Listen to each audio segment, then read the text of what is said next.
"2020 is going to be spoiled for choice when you think about impacts. Geopolitics has never been so high in terms of the agenda of most companies out there. I think the US-China trade war is being well watched. That affects not only industries but the financial services piece. Also Brexit, obviously we don't know where that's going, but certainly 2020 is going to be feeling the impact of where that goes. Data and technology are having a big impact in financial services, and I think are going to have an even bigger impact as we go forward.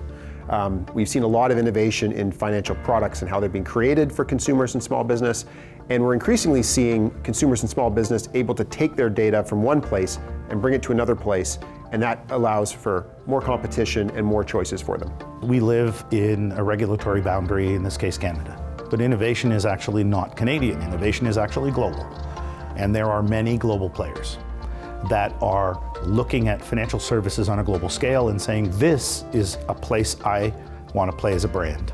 And they realize consumers, while they may reside in one place, right, have very similar needs and are very technology savvy. So at a macroeconomic level, if you're domiciled as a provider in one country, let's say Canada, you need to realize and think about innovation on a broader scale, because innovation is being created everywhere and then brought to your space. Anything that happens in the financial markets going forward, climate change is going to be part of that discussion.